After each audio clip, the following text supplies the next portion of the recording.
Did you build this? Yeah, welcome to civilization. In permaculture, you make use of everything to the highest use. They've been doing this for almost a half century out here. Welcome to Waialua. It means twin waters. Wai is the Hawaiian word for water.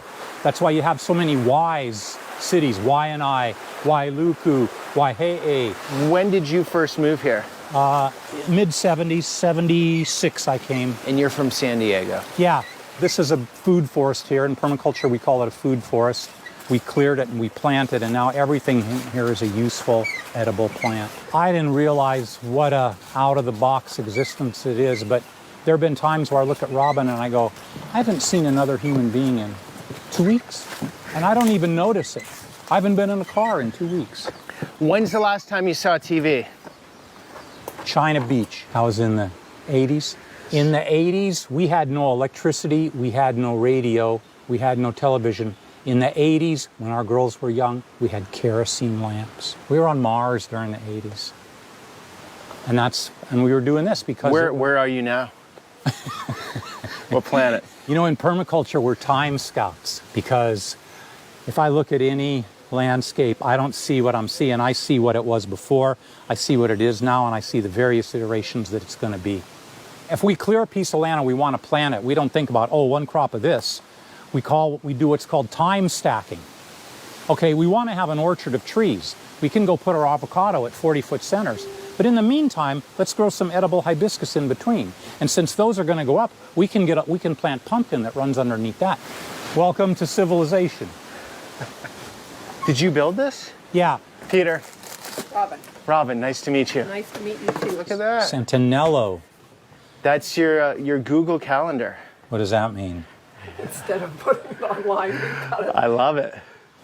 You like duck eggs better than chicken eggs? We like ducks better than chickens. So They're just nicer to work with? Yes. In this climate, and it's a wet climate, and we have a confined space, ducks work. We actually raised chickens for years, and they were a different kind of work. And if I had more space, we are appropriatarians. We eat what's appropriate. We try to do work that's appropriate. In permaculture, work smart, not hard. You're not working hard?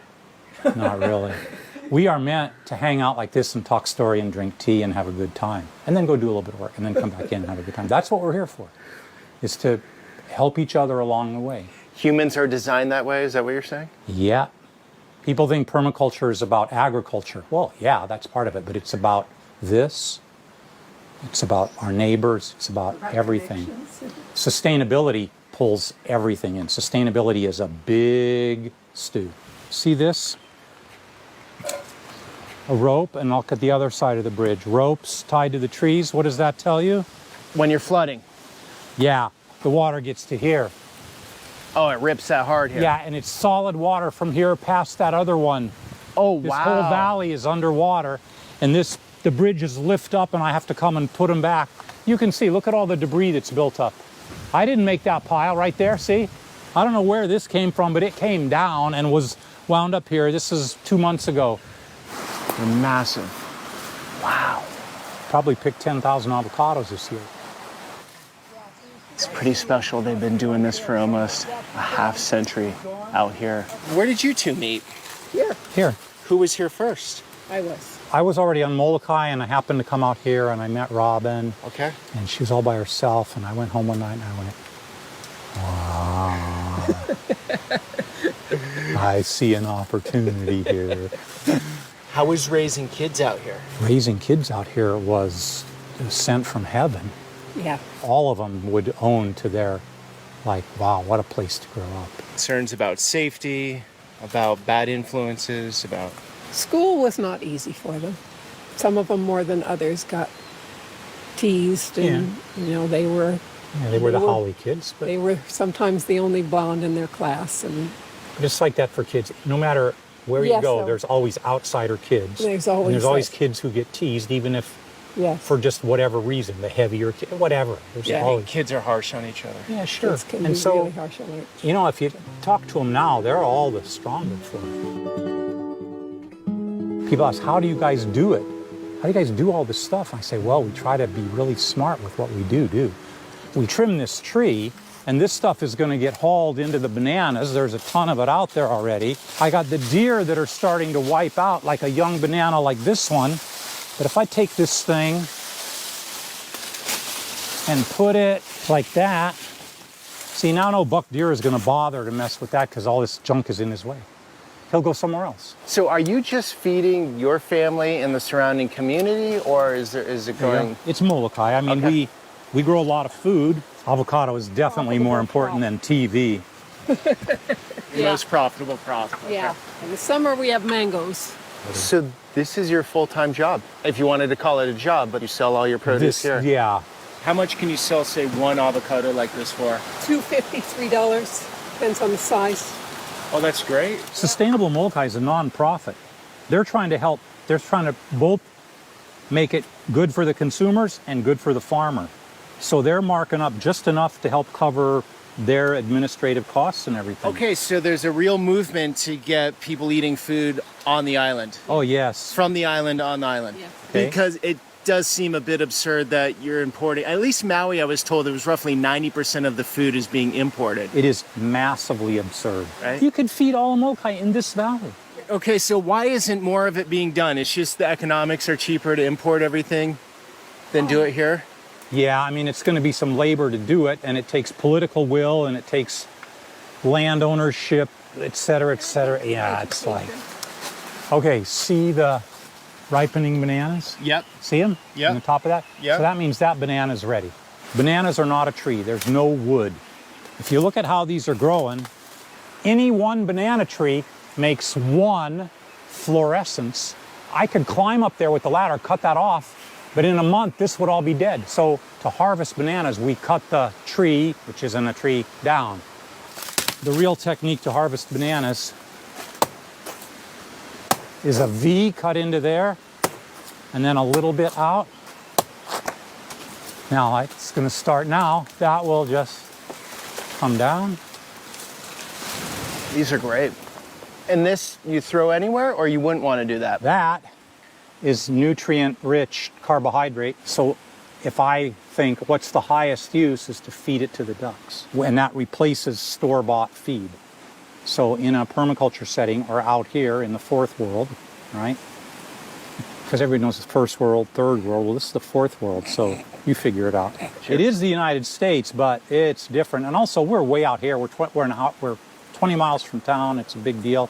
So, you know, in permaculture, you make use of everything to the highest use. The modern thing is take, make, use, lose with any resource, and it's linear. Every system we build in permaculture is a circle, and it just keeps going. It has always excited me when I find useful plants. This is a creeping thyme, oregano, marjoram. A lot of these are culinary herbs, but I do some medicinal herbs. I've got some feverfew, it's over there. We can show it to you, which is a terrible bitter herb that I sometimes have swallowed down for headaches. Oh, here's a little bit of feverfew. It self-seeds itself. So Okay, so if you have a headache, you just eat a little bit of that? it's particularly for certain kinds of headaches. I mean, first thing I do for headaches is figure out if my neck's out. When's the last time you two took something like Advil? Does that ever happen or no? Aspirin I take, but not You Advil. do? Aspirin, okay. No. Aspirin. We have a friend who's an herbalist, and he said aspirin can affect your stomach, but your stomach lining can rejuvenate. This is a temporary duck fence Okay. because Do they start charging or what's going on? well, they would go that way, eat and those they'd bananas. they'd go, hey, we can get away, or we can get in the river. Oh man, if ducks in the river, it's game over. They're gone. You ready, girls? What's great is they will find every tiny little snail or slug that exists out here and eliminate them completely. That's one flock of ducks. There's 3 more. Oh, wow, what an operation. This is huge. There's a lot going on here. In the permaculture book, this is called a poultry forage system, which means it's an integrated system combining poultry, plants, and garden. So there are any number of gardens within this bigger duck pen that these ducks are running in. This is brand new. We just planted some serrano chilies in here. A week ago, the ducks were here and had been in here for a couple of months. So the ground is real fertile. And I dig in here a little bit for them. And when I dig, there's earthworms and the ducks eat the worms. They eat the soil. I don't buy fertilizer. I buy a little bit of duck feed, but I don't buy fertilizer because the ducks are providing it all. The ground is incredibly nutrient rich from having the ducks on it. Oh, great. What a place. I love how open it is. Well, thank you for this chance to meet someone new and talk about good, positive things. Thank you for this food. Amen. Amen. Amen. You're both religious? We're Baha'is, both of us. One of our principles is unity through diversity. So it takes the contrasting, supposedly polarizing things and says, no, they work. We honor the diversity of all these different groups, ethnicities, even beliefs. There's one God. It's like a jewel hanging with all these faces. Inside of that jewel is the same, but it looks different depending upon how you turn the jewel. So do you feel society is watching out for each other here because it's small enough? Nobody can really get away with anything if they tried? In many, many ways, yes. Yeah. Be respectful of everybody Right. else. They have this word pono. You know pono? I've heard of it. What is Pono is like, if you do what's appropriate, you're pono. If you do the right thing in a given situation, you're pono. Okay. If you're courteous to other people, you're pono. Okay. Pono means that. It's all those things. And it's one Hawaiian of those language most It's amazing, like that. It's multi-layered, It's meaning one of the most amazing words. Yeah. Because Yeah. it means doing the right thing. You hear what? I'm sorry? I hear a deer bark. These deer go. And then what do? I grab my 22. I walk right out here. Sometimes it's seriously 60 seconds, and I have a green light, and their eyes shine, and they don't see that. They don't see green. One night there were two right over there. Right? And I got them both. Boom, boom. Do you have a good shot? You know, I don't shoot way far with a 22 because it doesn't have the power, and I'm trying to be humane. I don't want to injure one and have it get away. You can go online and you'll find people say it's inhumane to hunt deer with a 22. Well, not if you kill them. The Hawaiians had terraces here of which they did agricultural things. Rock is built up to enclose an area. There's caves underneath this rock, under that rock. Okay. And we've had archaeologists here who told us that basically this was a house site and then had this protected place. Okay, so they lived down here in the cave. They never, the Thatches. Hawaiians didn't live down in the bottomland. The bottomland was all agricultural. Yeah. They came up on the ridges and in the areas where you couldn't grow and lived. Wow. Oh, yeah. You could easily sleep under that rock. Yeah. We're getting on in age. Okay. We want to travel and teach permaculture a bit.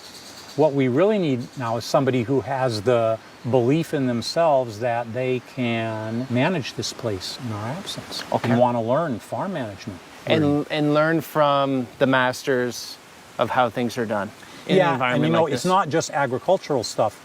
We're homesteaders. We have our own water system. We get a big flood, the intake goes out. Somebody has to hike up the mountain and know how to cut and glue PVC and start a siphon and, you know, a whole bunch of things. repair bridges. Repair bridges. But you'll teach them if they don't have that skill. Absolutely. Okay. Thank you, guys. Thank you, Peter. That was awesome. I learned a lot. You have a beautiful world out here. A lot of respect and admiration for what you're doing. Thank you. So thank you. Thanks for watching, you guys. Until the next one.